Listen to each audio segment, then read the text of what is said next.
ప్రాణహిత నుంచే ఎంక్వైరీ, కాళేశ్వరంపై విచారణకు expert committee నియమించే ఆలోచనలో జ్యుడిషియల్ కమిషన్.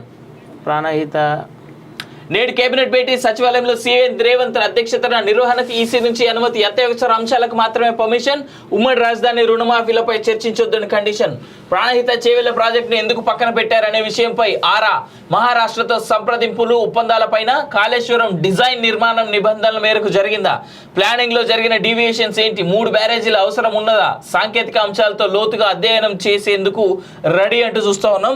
ఇది తెలంగాణకి సంబంధించినటువంటి నీళ్ల వ్యవహారం, అదే సమయంలో చాలా డబ్బులకు సంబంధించినటువంటి వ్యవహారం. మనము తెలుసుకోవాలి, జనాలకు తెలియజేయాలి. మనం గట్టిగా మాట్లాడితే ఏమన్నా మీరంతా ఎవరికో సపోర్ట్ చేస్తున్నారనేటువంటి మాటలు వస్తున్నాయి అనవసరంగా. బట్ అక్కడ చదువుదాం మనం. కాళేశ్వరం ప్రాజెక్టు అవకతవకలపై రాష్ట్ర ప్రభుత్వం ఏర్పాటు చేసిన జ్యుడిషియల్ కమిషన్ లోతుగా అధ్యయనం చేయాలనుకుంటున్నది. ఉమ్మడి రాష్ట్రం ఆమోదించిన ప్రాణహిత చేవెళ్ల ప్రాజెక్టు నుంచే తన ఎంక్వైరీని మొదలు పెట్టాలని భావిస్తున్నది. ఆ ప్రాజెక్ట్ నిర్మాణంలో భాగంగా అప్పటి మహారాష్ట్ర ప్రభుత్వంతో జరిగిన సంప్రదింపులు మొదలు కాళేశ్వరం ప్రాజెక్టుకు అంకురార్పణ చేసి ఒప్పందం కుదుర్చుకున్నంత వరకు మొత్తం వ్యవహారాన్ని నిశ్చితంగా స్టడీ చేయాలనుకుంటున్నట్లు ఇరిగేషన్ డిపార్ట్మెంట్ అధికారి ఒకరు వెల్లడించారు. ప్రాణహితను పక్కన పెట్టడానికి కారణాలు, కాళేశ్వరం ప్రాజెక్టుకు రూపకల్పన చేయాల్సిన అవసరం, మహారాష్ట్రతో కుదుర్చుకున్న ఒప్పందం, దాని ప్రకారమే నిర్మాణం జరిగిందా, ఏవైనా డీవియేషన్స్ వచ్చాయా, ఇలాంటి అనేక అంశాల గురించి తీసుకో 7th పేజ్ అంశాలు ఇప్పుడు తెర మీదకు వచ్చాయి. నిపుణులతో కమిటీ, మరోవైపు సాంకేతిక అంశాలతో కూడిన ఎంక్వైరీ కావడంతో నిపుణులతో కూడిన కమిటీని కూడా జ్యుడిషియల్ కమిషన్ ఏర్పాటు చేయాలనుకుంటుంది. ఆ కమిటీ ఇచ్చే నివేదికను రాష్ట్ర ఇరిగేషన్ డిపార్ట్మెంట్కు చెందిన అధికారులు, ఇంజనీర్లు వెల్లడించే అంశాలను పరిగణలోకి తీసుకుని స్పష్టతకు రావాలనుకుంటున్నారు సమాచారం.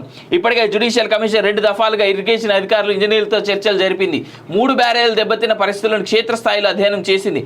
ప్రాజెక్టుకు సంబంధించిన ప్లానింగ్, డిజైన్, నిర్మాణం, కేంద్ర ప్రభుత్వం నుంచి తీసుకున్న అనుమతులు తదితర వివరాలు, డాక్యుమెంట్లన్నింటినీ అధికారుల నుంచి సేకరించింది. విచారణ ప్రక్రియలో భాగంగా ఆ శాఖ సెక్రటరీ మొదలు ఇంజనీర్ల వరకు వేర్వేరుగా సమావేశాలు నిర్వహించి అనేక కోణాల నుంచి డీటెయిల్స్ సేకరించింది.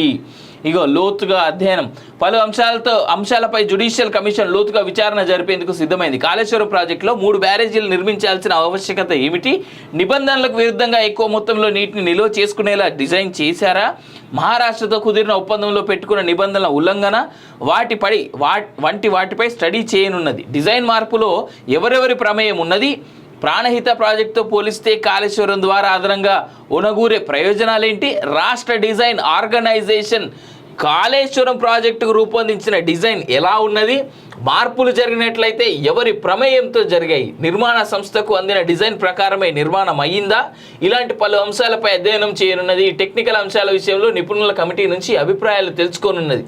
మేడిగడ్డకు తక్షణంగా చేయాల్సిన రిపేర్ పనులపై నేషనల్ డ్యామ్ సేఫ్టీ అథారిటీ చేసిన సిఫార్సులను కమిషన్ స్టడీ చేసిన తర్వాత ఈ అంశాలు వెలుగులోకి వచ్చాయి అంటూ చూస్తున్నాం. ఆఫీసర్లు, ఇంజనీర్లకు నోటీసులు. కాళేశ్వరం నిర్మాణంలో ప్రత్యక్షంగా సంబంధం ఉన్న పలువురు ఆఫీసర్లు, ఇంజనీర్లకు ఎంక్వైరీకి రావాల్సిందిగా నోటీసులు వచ్చింది. 3 బ్యారేజీల నిర్మాణం కాంట్రాక్టు సంస్థల ప్రతినిధులతో తొలి దఫా రివ్యూ నిర్వహించింది. కాళేశ్వరం నిర్మాణం సమయంలో విధుల్లో ఉండి ఇప్పుడు రిటైర్ అయిన అధికారులను నోటీసులు ఇచ్చి కమిషన్ రప్పించుకుంది. ఇది జరుగుతూనే ఉంటుంది, 2019 నుండి నడుస్తూనే ఉంది. రైట్గా ఇక్కడ ఒక్క విషయం అయితే చాలా క్లియర్గా చెప్పాలి. కేసీఆర్ ప్రాణహిత చేవెళ్లను పక్కన పెట్టినటువంటి విషయం అందరికీ తెలిసిందే. 2000 మనకి ఎప్పుడైతే మన యొక్క రాష్ట్రం ఏర్పడిందో అప్పటి నుంచి ప్రాణహిత చేవెళ్ళ అనేటువంటిది రంగారెడ్డి జిల్లాతో పాటు ఆ చుట్టుపక్కల ఉన్నటువంటి జిల్లాలన్నిటికీ వాటర్ మెయిన్ సోర్స్గా ప్రాణహిత చేవెళ్ళ నిర్మాణం దాన్ని కంప్లీట్ చేయాల్సినటువంటి బాధ్యతను విస్మరించి పక్కన పెట్టి నా రక్తం పోసి నేను డిజైన్ చేసిన అన్నాడు. నా మెదడుని కరిగించి మరి డిజైన్ పోసిన, నక్ష మొత్తం నేనే గీసిన అన్నాడు కేసీఆర్. నిద్ర లేకుండా చేసిన నక్షలే ఆయన మెదడును కరిగించి నక్ష గీసిండట కేసీఆర్. ఇవన్నీ వీడియోలు యూట్యూబ్లో దొరుకుతాయి. మొన్న TV9లో పెట్టిన ప్రెస్ మీట్లో మాత్రం నేను కాదు మా ఇంజనీర్ చేసారని చెప్పిండు. సో లోతైన అధ్యయనంతో పాటు ఇక్కడ చేయాల్సినటువంటి అంశం ఇంకొట్టున్నది ఏంటంటే, ఏ అధికారుల వల్ల, ఏ రాజకీయ నాయకుల ప్రోద్బలం వల్ల దీన్ని డిజైన్లు మార్చిర్రు, ప్రాణహిత చేవెళ్ళ కంప్లీట్ చేయకుండా కాళేశ్వరం చేయడానికి గల కారణం ఏంది? మెయిన్ కారణం కేవలం డబ్బులు. ఎందుకంటే ప్రైవేట్ సంస్థలు 2 సంస్థల దగ్గర నుంచి 97,000 కోట్ల లోన్ తీసుకొచ్చిండు కేసీఆర్. కేవలం దేనికోసం? కాళేశ్వరం కోసం. ఇప్పుడు ఈ కాళేశ్వరం అది అటుగాలే ఇది ఇటుగాలే, ఎందుకంటే మధ్యలో ఉన్న 3 బ్యారేజీలకి ఇలా ఏదో ఒక లుల్ అయితే ఉన్నది కదా, ఏదో డిస్టర్బెన్స్ అయితే ఉన్నది కదా. అది సుందిల కావచ్చు, అన్నారం కావచ్చు, మేడిగడ్డ కావచ్చు. ఈ 3 బ్యారేజీల సంగతి పక్కన పెడదాం. అయితే ప్రాణహిత చేవెళ్ళ ఇది కంప్లీట్ చేస్తుంటే ఇవాళ హైదరాబాద్ చాలా వరకు వర్షం ఏంటది వాటర్ ఇష్యూస్ తగ్గాయి.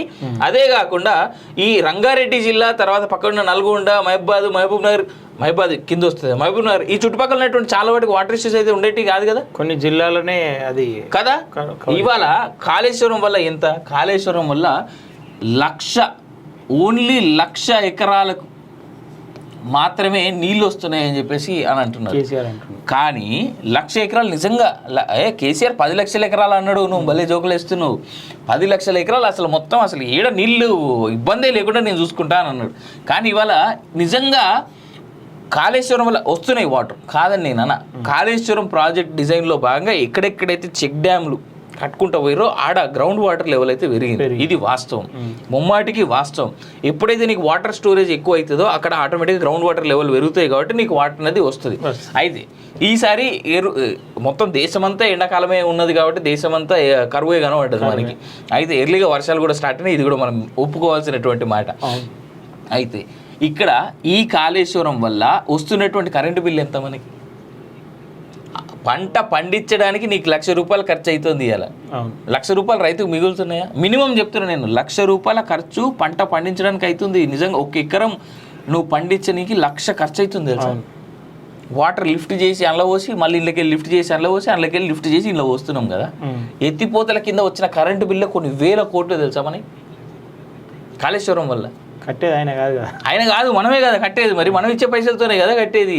రైట్, ఫస్ట్ పేజ్ కొని ఏదేమైనా రేవంత్ రెడ్డి సర్కార్ ఖచ్చితమైనటువంటి చర్యలు తీసుకోవాలి. మాత్రం అనేక విషయాలపై మార్పు అయితే రావాలి ఖచ్చితంగా, చాలా చాలా వరకు రావాలి. దాంట్లో ఎట్టి పరిస్థితుల్లో దాగేది లేదు, ఇదేది లేదు. రైట్, ప్రెసిడెంట్ వెంట విదేశాంగ మంత్రి హుస్సేన్ అమీర్ అబ్దుల్లా హియాన్ సైతం అందులోని ప్రయాణం.